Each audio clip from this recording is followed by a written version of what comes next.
గురుబ్రహ్మ ప్రేక్షకులకు నమస్కారం అండి.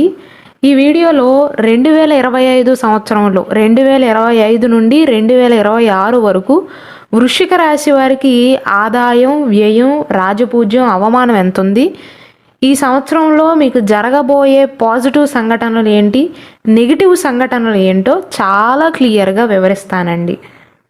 మన గురుబ్రహ్మ ఛానల్లో 2-3 నెలల క్రితమే వృశ్చిక రాశి వారికి వృత్తిపరంగా, వ్యాపారపరంగా, ఆర్థిక పరంగా, ఆరోగ్యపరంగా, వివాహ జీవితానికి సంబంధించి ఎలా ఉంటుందో క్లియర్గా ఒక వీడియో చేశాను.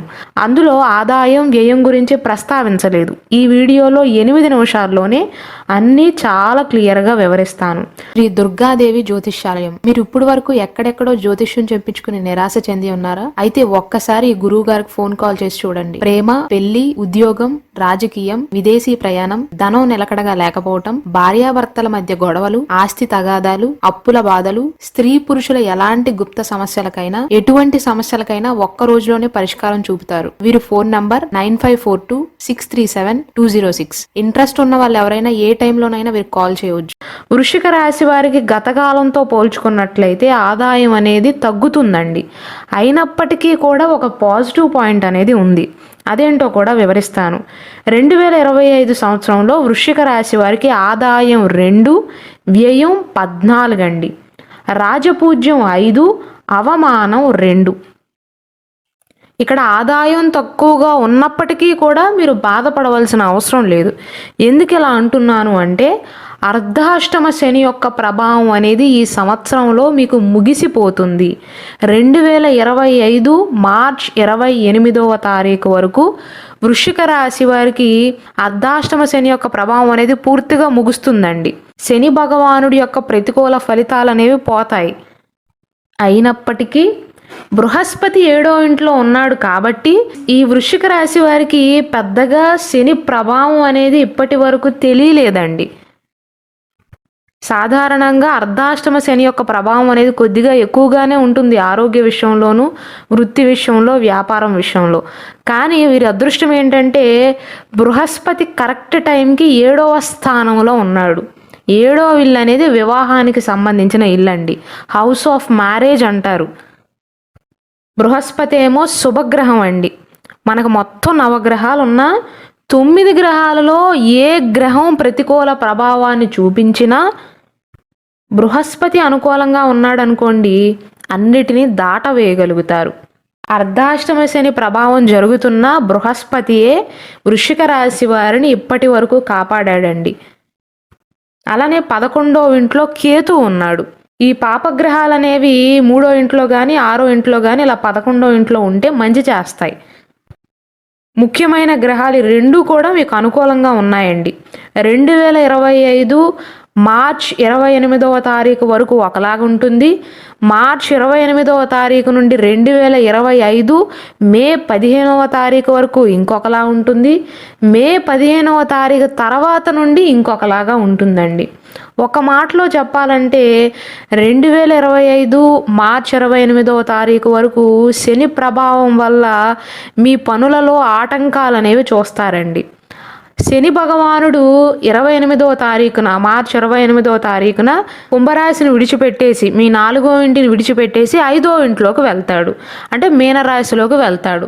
అప్పటి నుండి మీకు కాస్త అనుకూలమైనటువంటి ఫలితాలు అనేవి మొదలవుతాయి. మార్చి నుండి మే మాసం వరకు వృశ్చిక రాశి వారికి అదృష్ట కాలంగా చెప్పవచ్చు. ఒకవేళ దీర్ఘకాలిక అనారోగ్య సమస్యలతో ఎవరైతే బాధపడుతున్నారో, అంటే కొలెస్ట్రాల్తో కానీ, పీసీఓడితో కానీ, మహిళల ఋతుస్రావానికి సంబంధించిన సమస్యలు కానీ, థైరాయిడ్ కానీ, బీపీ కానీ, షుగర్ కానీ, ఇలాంటి సమస్యలతో, దీర్ఘకాలిక అనారోగ్య సమస్యలతో ఎవరైతే బాధపడుతున్నారో వారికి కూడా ఈ సమయంలో ఉపశమనం అనేది లభిస్తుందండి. మీతో పాటుగా మీ జీవిత భాగస్వామి ఆరోగ్యం, మీ సంతానం యొక్క ఆరోగ్యం, మీ తల్లిదండ్రుల యొక్క ఆరోగ్యం అనేది మెరుగుపడుతుంది. ఎప్పటి నుండి? మార్చ్ నుండి మే మాసం మధ్యకాలంలో. మళ్ళీ 2025 సంవత్సరం మే 15వ తారీఖు తర్వాత బృహస్పతి 7వ ఇంటిని విడిచిపెట్టేసి 8వ ఇంట్లోకి వెళ్తాడండి. అప్పటి నుండి 2025 సెప్టెంబర్ వరకు ఈ మధ్యకాలంలో, మే నుండి సెప్టెంబర్ మాసం మధ్యకాలంలో కొంత మానసిక ఒత్తిడిని అనుభవిస్తారు. మెయిన్గా వృశ్చిక రాశి వారికి ఎక్కువగా వ్యయం అయ్యేది, ఖర్చులు అయ్యేది ఈ సమయంలోనే, మే నుండి సెప్టెంబర్ మాసం మధ్య కాలంలోనండి.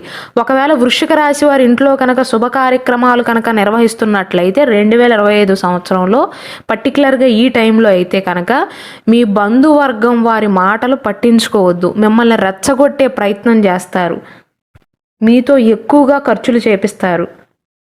మీరు గుర్తుంచుకోవాల్సింది ఏంటంటే మీ స్థాయికి మించిన ఖర్చులు పెట్టవద్దు అని.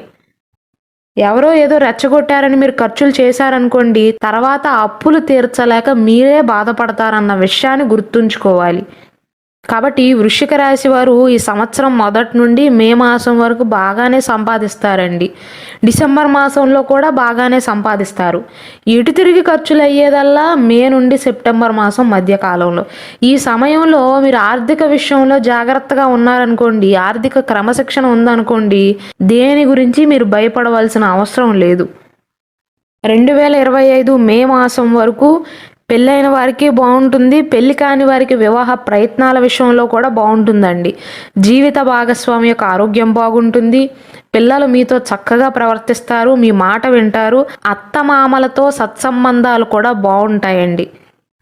ఒకవేళ వృశ్చిక రాశి వారు కనుక విదేశాలలో చదువుకుంటున్నా, విదేశాలలో స్థిరపడినా, విదేశాలలో ఉద్యోగాలు చేసుకుంటున్నా 2025 సంవత్సరం మే మాసం లోపు స్వదేశానికి రావటం, మీ ప్రియమైన వారితో కలిసి కాలక్షేపం చేయటం, ఆనందంగా ఉండటం జరుగుతుంది. 2025 జూన్ తర్వాత నుండి 5వ ఇంట్లో శని, 4వ ఇంట్లో రాహువు, 8వ ఇంట్లో బృహస్పతి, 10వ ఇంట్లో కేతు ఉంటారు. ఈ సమయంలో వృశ్చిక రాశి వారు రెండు విషయాలలో జాగ్రత్తగా ఉండాలండి. ఒకటి, నేను ఇంతకుముందు చెప్పినట్లుగా ఖర్చుల విషయంలో. రెండవది, సమాజంలో నరదృష్టి అనేది ఎక్కువ అవుతుందండి మీ మీద. అంటే ఇప్పటి ఎదుగుదలను కానీ గతంలో మీరు సాధించిన ఎదుగుదలను చూడలేక శత్రువులు ఎక్కువ అవుతారు. మీరు ఏ రంగంలో పనిచేస్తున్నా సరే, ఎటువంటి వృత్తి వ్యాపారాలలో స్థిరపడినా సరే, మిమ్మల్ని తొక్కాలి అని చూసేవారి సంఖ్య పెరుగుతుంది. ముఖ్యంగా మీ బంధువర్గంలో ఉన్నవారే అయిన వారే రాబందులుగా మారే అవకాశాలు ఉంటాయి. అంటే మీతో మంచిగానే ప్రవర్తిస్తూ మీ పైన అసూయ పడే అవకాశాలు, మీరు మొదలుపెట్టే ప్రతి విషయంలోనూ అడ్డంకులను సృష్టించే ప్రయత్నాలు చేసే అవకాశాలు ఉన్నాయి. కాబట్టి వృశ్చిక రాశి వారు మెయిన్గా మే మాసం తర్వాత నుండి నవంబర్ మాసం లోపు ఈ మధ్యకాలంలో మీరు మొదలుపెట్టే ఎటువంటి ప్రయత్నాలైనా, ఎటువంటి పనులైనా సరే ఎవరితోనూ చర్చించకపోవటమే మంచిదండి. మీ తల్లిదండ్రులతోనూ, అత్తమామలతోనూ, సంతానంతోనూ, మీ తోడబుట్టిన వారితో చర్చించండే తప్ప బయట వారితో చర్చించవద్దండి. ముఖ్యంగా బంధువర్గంలో ఉన్నవారితో. ఏదైనా విజయాన్ని సాధించిన తర్వాత చెప్పుకున్నా పర్వాలేదు, కానీ ముఖ్యమైన పనులు మొదలుపెట్టేటప్పుడు మాత్రం చర్చించకపోవటమే మంచిదండి. అలాగే ఈ సమయంలో ఆరోగ్య సమస్యలు అనేవి బాధించే అవకాశాలు ఉంటాయి. సంతానం పొందాలి అనే ప్రయత్నాలు చేస్తున్న వారికి మే మాసం ముందే అనుకూలతలు ఉన్నాయండి. మే మాసం తర్వాత చాలా తక్కువ అనుకూలతలు ఉన్నాయి. అలాగే మే మాసం తర్వాత ఎవరైతే వృశ్చిక రాశిలో జన్మించి గవర్నమెంట్ ఉద్యోగాలు చేస్తున్నారో వారికి ఇన్కమ్ ట్యాక్స్ పరంగా కానీ, గవర్నమెంట్ పరంగా కానీ, పై అధికారుల విషయంలో కొన్ని ఇబ్బందులను ఎదుర్కోవాల్సిన పరిస్థితులు ఉండవచ్చు. అలాగే పిల్లలు ఎవరైతే చదువుకుంటున్నారో, పోటీ పరీక్షలకు సన్నద్ధమవుతున్నారో వారికి కూడా మే మాసం ముందు ముఖ్య గ్రహమైనటువంటి బృహస్పతి యొక్క స్థాన మార్పు ముందే చాలా అనుకూలతలు సూచిస్తున్నాయండి. మీరు గట్టి ప్రయత్నాలు చేసినట్లయితే గవర్నమెంట్ ఉద్యోగాన్ని సైతం పొందగలిగే అవకాశాలు అయితే ఉన్నాయి. గురువు అంత మంచి పొజిషన్లో ఉన్నాడు. మే మాసం తర్వాత విద్యాపరంగా, ఉద్యోగపరంగా గందరగోళ వాతావరణం ఉండే అవకాశాలు ఉంటాయండి. మీ శక్తి సామర్థ్యాలు అనేవి పడిపోయే అవకాశాలు ఉంటాయి. సెల్ఫ్ కాన్ఫిడెన్స్ అనేది కాస్త తక్కువ అవుతుంది. కాబట్టి మొత్తం మీద చూసుకున్నట్లయితే వృశ్చిక రాశి వారికి ఈ సంవత్సరం బాగానే ఉంటుందండి. కాకపోతే ఎవరు రెచ్చగొట్టినా మీ స్థాయికి మించిన ఖర్చులు పెట్టకుండా ఉండేలాగా జాగ్రత్తలు తీసుకోండి.